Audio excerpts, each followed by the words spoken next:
Hi viewers, welcome to our channel. ప్రస్తుతం మనతో పాటు దాము బాలాజీ గారు సీనియర్ జర్నలిస్ట్ ఉన్నారు. వారితో ఒకసారి మాట్లాడదాం. సార్ నమస్కారం సార్. నమస్తే. సార్, అల్లు అర్జున్ గారి పైన ఢిల్లీలో కూడా కేసు నమోదైంది అని వార్తలు వినిపిస్తున్నాయి సార్. ఆల్రెడీ మనం చూసాము సంధ్య థియేటర్ ఇష్యూలో ఆయన మీద కేసు నమోదవ్వడం, అరెస్ట్ అవ్వడం, జైలుకు వెళ్ళారు. మళ్ళీ మధ్యంతర బెయిల్ ద్వారా బయటకు వచ్చేసారు. మళ్ళీ ఇప్పుడు ఢిల్లీలో కేసు దీనికి సంబంధించే జరిగిందని అంటున్నారు. మరి ఎవరు పెట్టారు? మరి ఈ ఇష్యూలో ఏం జరిగే అవకాశం ఉంది? మీరేం చెప్తారు సార్ దీనికి? అల్లు అర్జున్‌కి ఈ కేసులో రోజుకొక ట్విస్ట్ కనిపిస్తుంది. ఎందుకంటే ఇక్కడ అల్లు అర్జున్ మీద బిఎన్ఎస్ భారతీయ న్యాయ సంహితలో 2 సెక్షన్లు పెట్టారు. అవి 2 కూడా చాలా సివియర్ సెక్షన్‌లు. అందులో 105 culpable homicide non bailable section, cognisable non bailable అంటే బెయిల్ ఇవ్వలేని సెక్షన్ అనమాట. అంటే నోటీసులు ఇవ్వకుండానే అరెస్ట్ చేయొచ్చు పోలీసులు. అట్లాగే కాగ్నిజబుల్ అంటే మేజిస్ట్రేట్ పర్మిషన్ అవసరం లేదు, డైరెక్ట్గా అరెస్ట్ చేయొచ్చు. అందుకని ఆయన అరెస్ట్ చేశారు. ఇమీడియట్గా నాంపల్లి కోర్టులో ప్రవేశపెట్టారు. ఆ నాంపల్లి కోర్టు 14 రోజులు జైలు శిక్ష కూడా వేసేసింది. అయితే ఈ లోపల వాళ్ళు quash petition, lunch motion petition వేసుకున్నారు. నిరంజన్ రెడ్డి ఆర్గ్యూ చేశాడు. ఓవరాల్గా ఆయనకు లంచ్ మోషన్ పిటిషన్లో క్వాష్ పిటిషన్లో భాగంగా ఇంటీరియం బెయిల్ 4 వారాలు ఇచ్చింది.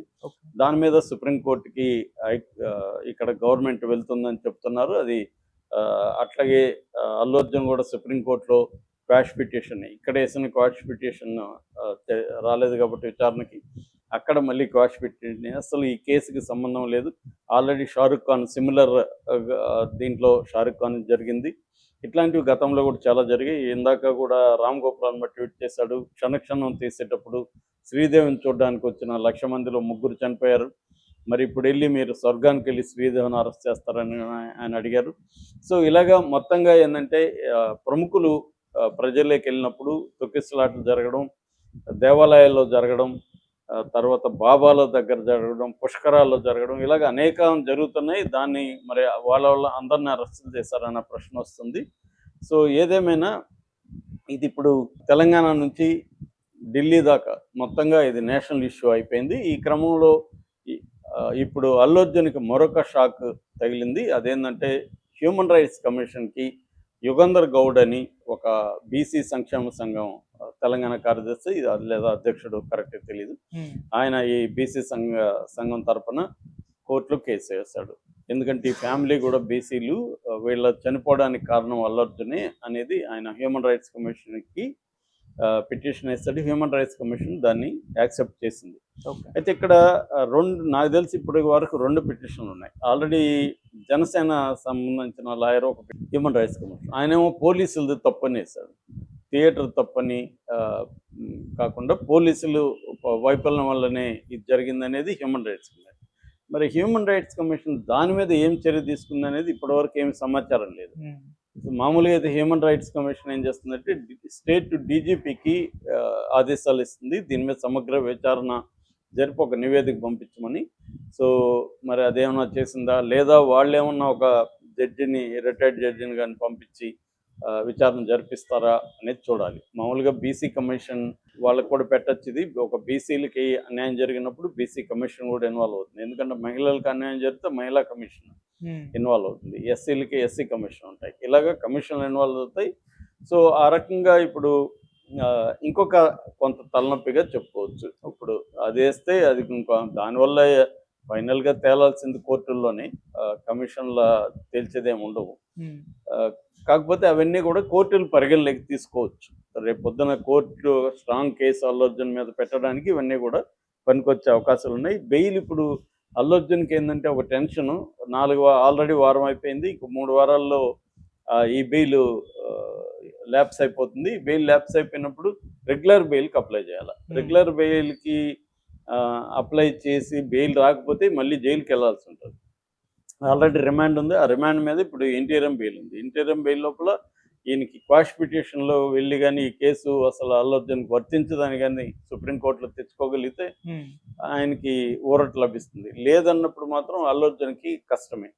సో రేవంత్ రెడ్డి దాన్ని అంత ఈజీగా వదిలిపెట్టట్లేదు. నేను మొన్న కూడా చెప్పాను, రేవంత్ రెడ్డి ఏంటంటే ఒక పక్క ఆప్టిక్స్ అంటారు, అంటే దీని ఇమేజ్ చుట్టూ ఆ అబ్బాయి ఫ్యామిలీ, అక్కడ ఉన్న శ్రీతేజ్ వాళ్ళ మదర్ రేవతి చనిపోవడం, శ్రీతేజ్ డెత్ బెడ్ మీద ఉండడం, ఆ ఫ్యామిలీకి సంబంధించిన వాళ్ళ చెల్లెల వీడియోలు ఇవన్నీ బయటికి తీసుకురావడం, శ్రీతేజ్ దగ్గరికి మన సివి ఆనంద్ లేకపోతే హెల్త్ సెక్రటరీ ఇలాంటి వాళ్ళంతా పంపించడం, దాన్ని లైవ్గా ఉంచుతున్నారు ఆ ఇష్యూని. అంటే ఒక ఎమోషనల్ సెంటిమెంటల్ ఇష్యూ లాగా తీసుకొస్తున్నారు. ఇప్పుడు ఎప్పుడైనా మనకి ఎక్కడో 10 మంది చనిపోయారంటే మనకేం ఫీలింగ్ రాదు. కానీ ఆ 10 మందిలో ఫ్యామిలీస్ దగ్గరికి వెళ్ళి వాళ్ళ పిల్లలు ఎలా ఫీల్ అవుతున్నారు, ఈ వీడియోలంతా వస్తే మనకి సింపతి, అయ్యో పాపం అనిపిస్తుంది. ఎప్పుడైనా డీటెయిలింగ్లో డెవిల్ ఇన్ ద డీటెయిల్స్ అనే ఒక సామెత ఉంది. దాన్ని గాడ్ ఇన్ ద డీటెయిల్స్ అని కూడా కొంతమంది అంటారు. ఏదైనా డీటెయిలింగ్ అయితేనే మనకి ఎమోషన్ వస్తుంది. లేనప్పుడు వేగ్గా ఉన్నింది అనుకో, 10 మంది చచ్చిపోయారంట అంటే, లేదా కాంగోలో 100 మంది చచ్చిపోయారంటే మనం ఏం ఫీల్ కాం. కానీ ఇక్కడ ఒకరు చనిపోయారంటే ఎలా చనిపోయినారు చూడండి, వీడియోలు చూపించి పిల్లల దగ్గర మాట్లాడించి ఇవన్నీ చేస్తే మనకి ఎమోషన్ వస్తుంది. సో ఆ కైండ్ ఆఫ్ చేయడానికి రేవంత్ రెడ్డి ప్రభుత్వం ట్రై చేస్తుంది ఒక వైపు. రెండో వైపు లీగల్గా దీన్ని ఎలా తీసుకెళ్లాలనేది ట్రై చేస్తుంది. అందుకని అల్లు అర్జున్ రావద్దంటే కూడా వచ్చాడు అనేది ఒక లెటర్ కూడా ప్రొడ్యూస్ చేశారు. అంటే థియేటర్ యాజమాన్యం పర్మిషన్ అడిగినప్పుడు పోలీసులు రిజెక్ట్ చేశారు, రావద్దని చెప్పారు క్లియర్గా అని ఒక లేఖ కూడా ఉంది. మరి ఆ లేఖ నిజమా అబద్ధమా తెలియదు. నిజమైతే కోర్టులో ఈ బెయిల్ అప్పుడు ఎందుకు పెట్టలేదు, జడ్జి గారు కూడా అడిగారు, జువాడి శ్రీదేవి గారు, మీరు రావద్దని చెప్పడానికి ప్రూఫ్ ఉందా, ప్రూఫ్ ఉంటే పెట్టండి అని అడిగారు. వీళ్ళు టైం అడిగారు తప్ప అప్పటికప్పుడు పెట్టలేదు. సో అది నిజంగా ఉంటే ఇవాళ వాట్సాప్లో ఎంతసేపు పంపించడానికి, అది జడ్జి గారు ముందు పెట్టడానికి ఎంతసేపు ప్రింట్అవుట్ తీసుకొని, పెద్ద విషయం కాదు కదా. కానీ మరి ఎందుకు వీళ్ళు పెట్టలేదు, అది ఫేక్గా అనేది ఒక డౌట్. రెండవది, మరోవైపు కాంగ్రెస్ నాయకులకు బక్కా జడ్సన్ రెబల్ నాయకుడు ఆయన వెళ్ళి అసలు అల్లు అర్జున్ 25 లక్షలు ఇవ్వలేదు, ఓన్లీ 10 ఇచ్చాడు, మోసం చేశాడు అల్లు అర్జున్ అని ఒక అతను నెరేటివ్ని ఆయన అనౌన్స్ చేశాడు. దానికి ఇప్పటివరకు అల్లు అర్జున్ టీం నుంచి ఎక్స్ప్లెనేషన్ లేదు. అది నిజమే అన్నట్టుగా మనకు అనిపిస్తుంది. ఎందుకంటే ఒకేసారి డబ్బులు ఇవ్వలేదా తెలీదు. అట్లాగే హాస్పిటల్ ఖర్చులన్నీ మేమే భరిస్తున్నాం అనేది సివి ఆనంద్ కమిషనర్ డిక్లేర్ చేశాడు. మొన్నటి వరకేమో అల్లు అర్జునే చూసుకుంటున్నాడు, ఈవెన్ సింగపూర్ నుంచి ఒక ఇంజక్షన్ తెప్పించారనే పుకారు వీళ్ళు క్రియేట్ చేశారు. అదంతా అబద్ధం అన్నట్టుగా ఇప్పుడు తేలిపోయింది. దానికి సంబంధించి కూడా అల్లు అర్జున్ టీం ఏమీ మాట్లాడలేదు. ఓన్లీ అల్లు అరవింద్ వెళ్ళి చూసి వచ్చాడు తప్ప ఈ కౌంటర్ అఫెన్సివ్ అనేది అల్లు అర్జున్ వైపు చేస్తున్నట్టుగా కనబడలేదు. ఎందుకంటే మనం చేసే కొద్దీ మళ్ళీ కాంగ్రెస్ ప్రభుత్వం ఎక్కువ చేస్తుందని సైలెంట్గా ఉన్నట్టుగా స్ట్రాటజిక్గా ఉన్నారు. మరోవైపు పవన్ కళ్యాణ్ ఇప్పటి వరకు అపాయింట్మెంట్ కూడా ఇవ్వట్లేదు అల్లు అర్జున్కి. ఎందుకంటే తనకు డిప్యూటీ సీఎంగా ఒక స్టేట్లో ఉండి తాను అల్లు అర్జున్ ఈ కేసులో నిందితుడిగా ఉన్న అల్లు అర్జున్ కలిస్తే అది బ్యాడ్ సిగ్నల్ జనాల్లోకి వెళ్తుంది అని పవన్ కళ్యాణ్ భావిస్తున్నట్టుగా వార్తలు వస్తున్నాయి. ఎందుకంటే ఇది బంధువుల వ్యవహారం కాదు, ఆయన పొలిటికల్గా ఒక డిప్యూటీ సీఎం కాబట్టి పక్క రాష్ట్రంలో ఒక నిందితుడిగా ఉన్న వ్యక్తిని అతను బంధువా కాదనేది పక్కన పెడితే మనం వెళ్ళి కలిస్తే అది రాంగ్ సిగ్నల్ వెళ్తుంది అనేది. రెండోది, అంత వీళ్ళకి సంబంధాలు కూడా ఏమి లేవు, మంచి సంబంధాలు కూడా లేవు, మనం ఎందుకు రిస్క్ తీసుకోవాలనేది పవన్ కళ్యాణ్ అనుకోవడం సహజమే అది. సో అందుకనే ఆయన ఇది చేయలేదు. ఇటు చిరంజీవి అంటే చిరంజీవి భార్య సురేఖ గారు వీళ్ళ మేనత్ కాబట్టి అల్లు అర్జున్కి తప్పదు, ఆయనకైనా నాగబాబుకైనా వాళ్ళకి వెళ్ళాలి. ఫ్యామిలీలో సమస్య వచ్చినప్పుడు అదేదో అంటారు కదా, మనకు నూరు ఉండొచ్చు కానీ ఒక క్రైసిస్ వచ్చినప్పుడు మనం ఒకటి అవ్వాలనేది ఎప్పటి నుంచో ట్రెడిషనల్గా ఫ్యామిలీ సంబంధాల్లో అది ఉంది.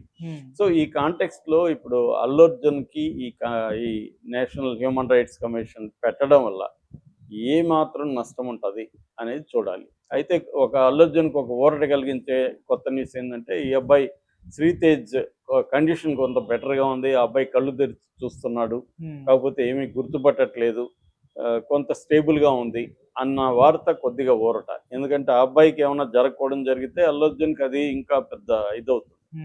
సో అబ్బాయి శ్రీతేజ్. రెండోది ఏంటంటే, ఒక చిన్న బాబు, అబ్బాయి ఆల్రెడీ తల్లిని కోల్పోయాడు, తను గ్రో అవ్వాలి, తను బతకాలి, తను కనీసం తను ఎంత ఫ్యానో కూడా చెప్తున్నారు. అతన్ని పుష్పాన్ని కూడా పిలుస్తున్నారు కాబట్టి అతను బతకడం, అతని మొత్తం కెరీర్ కానీ అతని చదువు కెరీర్ అంతా కూడా నేను చూసుకుంటాను అల్లు అర్జున్ అన్నాడు. ఆ రకంగా అతను బతకడం అనేది ఇవాళ అల్లు అర్జున్కి పర్సనల్గా ఇంపార్టెంట్ కేసు రీత్యా.